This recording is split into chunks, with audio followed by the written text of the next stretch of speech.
You tweet about the budget, you post an Instagram reel about a protest, you make a YouTube video breaking down a Supreme Court judgment. Under India's proposed new internet rules, you may now be a publisher, and the Ministry of Information and Broadcasting may have oversight over what you say. I'm Vrinda Tulsian, and you're watching ThePrint. What I just said were not my words, but those of MeitY Secretary S. Krishnan, the top bureaucrat at the Ministry of Electronics and Information Technology. He was speaking at a briefing on Tuesday, and in that single sentence, he opened a question that has journalists, platforms, and civil society deeply alarmed. Does this apply to ordinary users? Let's start at the beginning. On March 30, the government released draft amendments to what are formally called the Information Technology Intermediary Guidelines and Digital Media Ethics Code Rules, the IT Amendment Rules 2026. These rules govern two things simultaneously: how platforms like Meta, YouTube, and X must behave, and what content falls under a code of ethics. Until now, that code of ethics applied only to registered news publishers, online news portals, digital news sites. The amendments propose to extend it. To whom? That's the question at the heart of this entire storm.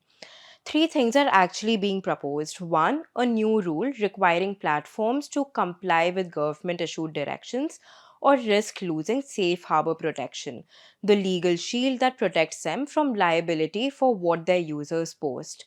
Two, an expansion of MIB's content oversight to user generated content that is in the nature of news and current affairs. Three, an expansion of the interdepartmental committee, which currently hears complaints against news publishers, so that platforms also appear before it and so the government can refer matters directly to it. Here is a definition the draft uses: content of a socio political, economic, or cultural nature where the context, substance, purpose, import, and meaning is in the nature of news and current affairs. Read that again: socio political, economic, cultural. That is almost everything. A tweet about fuel prices, socio-economic; an Instagram story from a protest, socio-political; a YouTube comment on a cricket board controversy, cultural political. The definition has no bright line, and the secretary himself admitted it. He said, "There is no denying the grey area that should concern you as much as it concerns me." He gave an example. If he posts about attending the India AI Summit and shares his personal experience, that's not news and current affairs. But if someone posts about the same event with the intent to inform a wider audience, that could cross the line. Intent matters. But intent is invisible, and who decides? The government. And this is where citizen journalism comes in.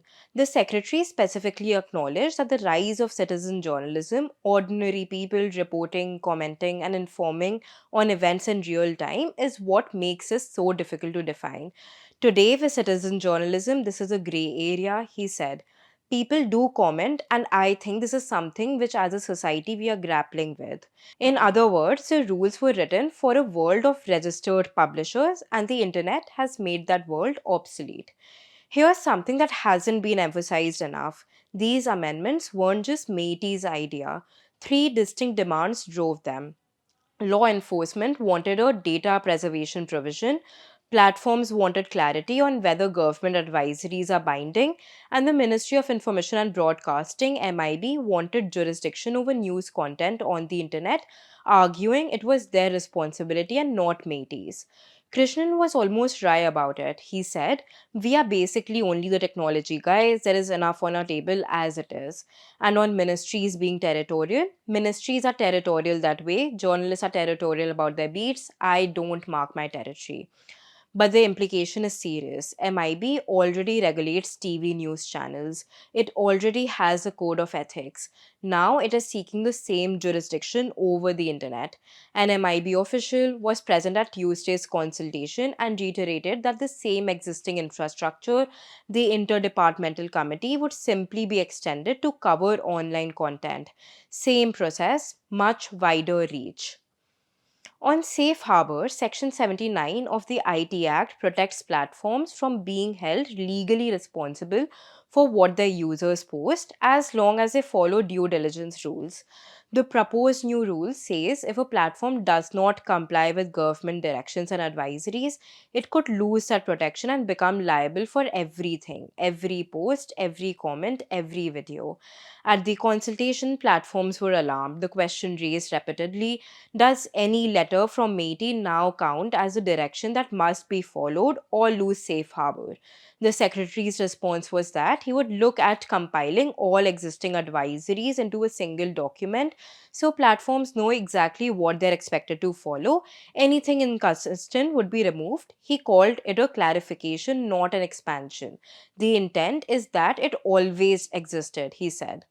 These rules are landing at a moment when there has been a wave of account withholdings and content removals on social media, targeting satirists, comedians, political commentators. At the consultation, Krishnan was asked directly. His answer: satire is not the target. But he also pushed back on the idea that social media is a space of unlimited speech. Article 19 guarantees freedom of expression. Article 19, Section 2 allows reasonable restrictions. Courts have upheld the government's position on this, he said. On blocking powers, he was emphatic. What I want to emphasize is that this doesn't change anything in terms of the ability to block. That overall power under Section 79 still lies with us. That power is not taken away from me. He also specified the legal limits. Under Section 69A, grounds for blocking are limited: security of state, friendly relations with foreign countries, national security, public order. Section 79 covers a wider scope: obscenity, defamation. But he said clearly, you cannot go beyond the constitution. No new law is being created, no expansion beyond what the law already permits. Somebody has to find a problem with this content and then action follows. Two consultations were held on Tuesday, first with industry, Meta, Snapchat, Google, YouTube, ShareChat, and various industry bodies, then with civil society, including Media Nama and Internet Freedom Foundation. From industry, the distinction between users, intermediaries, and publishers was described as muddled. Platforms couldn't tell which rules applied to whom. One participant said the same concern came up repeatedly. What is applying to an intermediary? What is applying to a user? The secretary acknowledged this and indicated the government could revisit it. The question of what kind of matters a government can refer to the IDC was raised but not answered. From civil society, Nikhil Pava of Media Nama said on X that the consultation felt like a compliance exercise with no intent to genuinely answer questions. He told the secretary directly that the rules amount to infrastructure for mass censorship. He said the amendments mirror the broadcast bill that was withdrawn last year, same intent, different form. He flagged the absence of any accountability mechanism for users and the lack of transparency in takedown and blocking actions.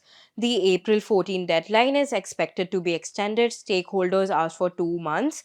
The secretary laughed and said, well, the government doesn't take that long to draft the amendments, and indicated at least 1 week would definitely be provided. The government says it is open to feedback. It has pointed to the online gaming rules as a case where consultation actually changed the final outcome. We are very open minded and willing to listen to everyone, Krishnan said. But what is clear is this: the rules as they stand give the government a much larger tent over platforms, over content, and potentially over every person who is posting content.